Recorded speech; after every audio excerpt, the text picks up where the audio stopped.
Hey, YouTube, this is Yirmiyahu Weeps, and this is John 1:1 for Dummies. Okay, I'm just going to go into it. In the beginning was the Word, and the Word was God, and the Word was with God. That's what most translations say.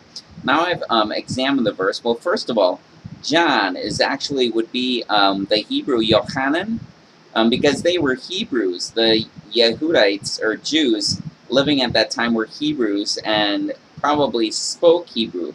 They probably also maybe spoke Aramaic, and some of them maybe spoke Greek, since that was like the lingua franca of the day. But yeah, they were Hebrews. So his Hebrew name was Yochanan.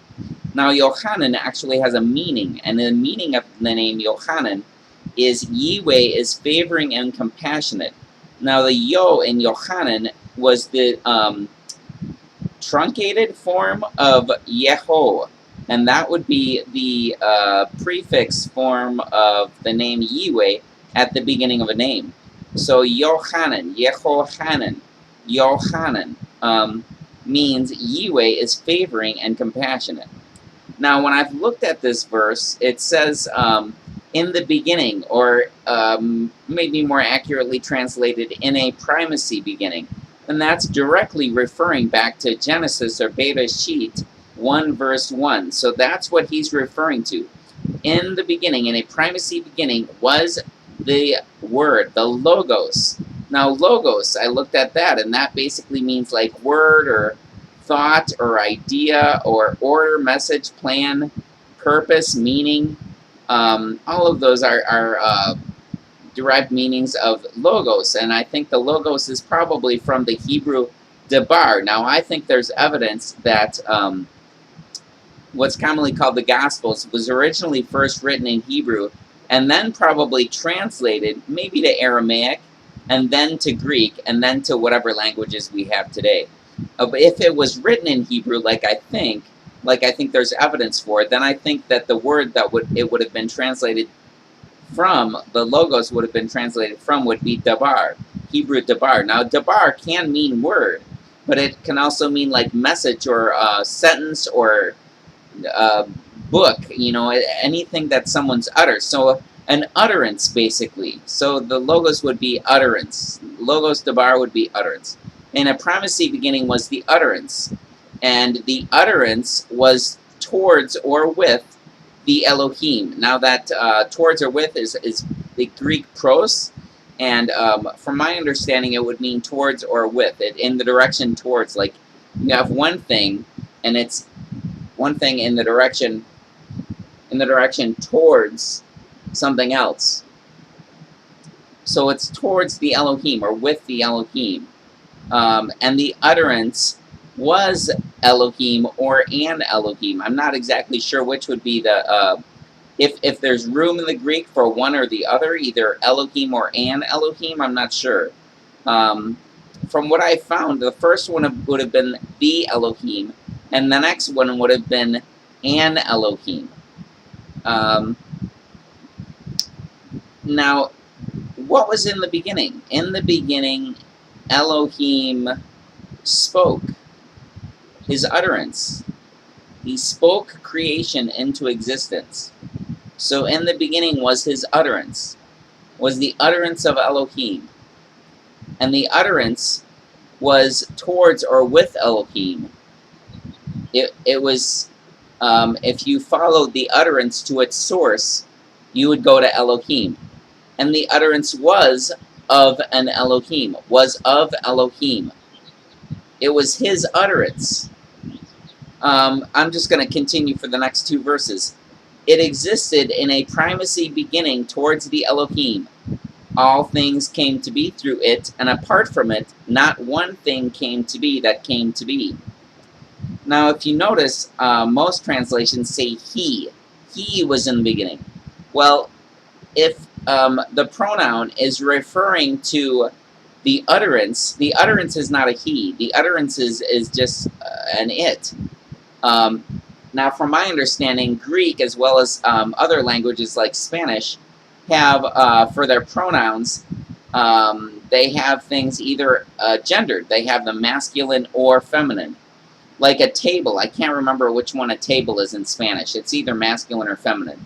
So when you're referring to the table, you would say he or she, if I'm wrong and it's feminine. But yeah, so these inanimate objects that in English we would commonly say it, well, it actually has a gender in these languages. And I think the Greek is the same way, that it actually has a gender. So a non-personal thing like an it, an utterance, actually has a gender. It's actually male or female. It doesn't mean that in reality it has a gender. It's not like a person where they actually have a gender, but it just has a gender in the language. So I'll read my notes on this really quick. Let me scoot down. Give me just a moment, s'il vous plaît, to go down to my notes if I can get down there. Here we go. Here's my note on logos. Greek translation logos, motive, reasoning, intent, thought, word, expression, plan. Probably from Hebrew dabar. This word denotes a unit that was made to come about. It can be a single word, but it can also be a whole sentence or statement, like the 10 words, meaning the 10 orders, the 10 commandments. Dabar can be an act, such as the acts of King David. In 1 Chronicles or Divrei Hayamim 29 verse 29, the things that David made to come about. And it can be a whole literary corpus, as a book, as a physical object or a general account is called Dabar Seper, such as the book of Shemuel the seer, who recorded the acts of David, or Divrei Hayamim, which is translated events of the days, and that's commonly called Chronicles. Probably or possibly at the Aleph Tau, and that's my note. I think maybe the word that it's talking about was really the et in Hebrew, the Aleph Tau, which is very significant, but I'm not going to go into that here. The word dabar is commonly found in the biblical text meaning speak, as in the phrase Vayadabar Yahweh El Moshe, which means, and Yahweh spoke to Moshe, saying. The ancient Hebrew understanding of speaking, or a speech, is an ordered arrangement of words. The word dabar may better be translated as order, and as in the phrase, and Yahweh gave orders to Moshe, saying. These orders are an ordered arrangement of ideas. Logos and dabar are both masculine nouns, so that's why it got translated to he, because they're both masculine. And some more notes. The construct of when it says of an Elohim, and the utterance was towards the Elohim, and the utterance was of an Elohim, or of Elohim. The construct does not suggest identity, that the utterance of Elohim was the person of Elohim, but rather quality, that the utterance of Elohim was Elohim utterance.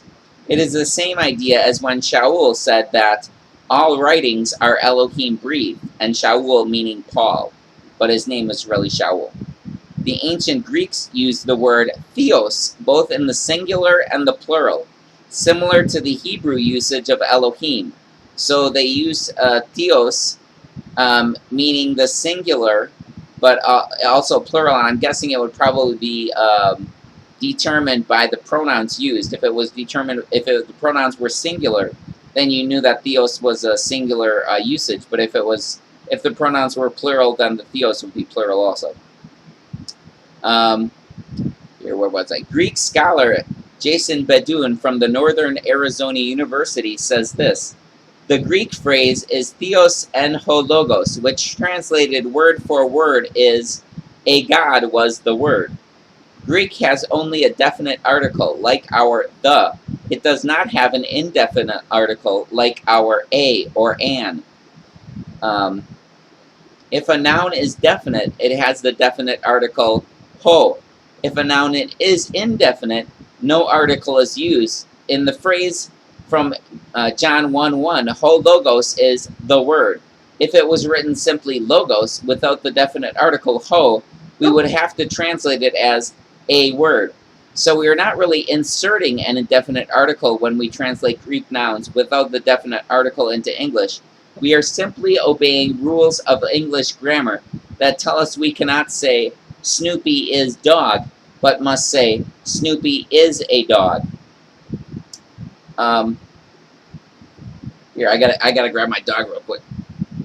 Come here, Pooper. Good puppy. There you go. So,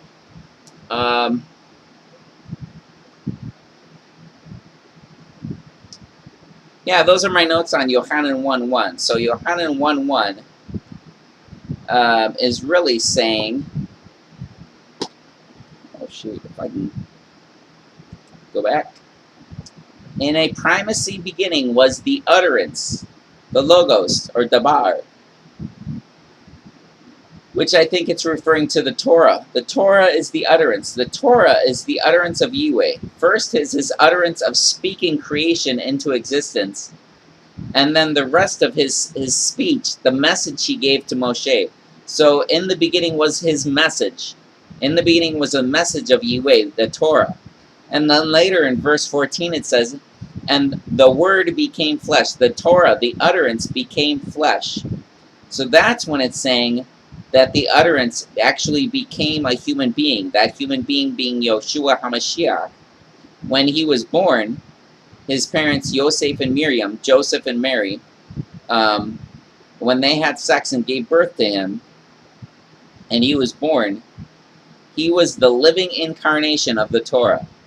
He followed Torah perfectly. He taught Torah perfectly. He expounded upon Torah perfectly. He was the living Torah, the living Word.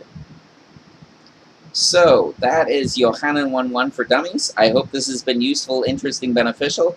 Please feel free to leave comments, feedback, anything you like. Thank you very much for watching. I hope you have a very good day, evening, morning, night, whenever you watch this. Very good life. Shalom, au revoir, auf Wiedersehen, arrivederci, sayonara, slan, adios, gesundheit. Bye.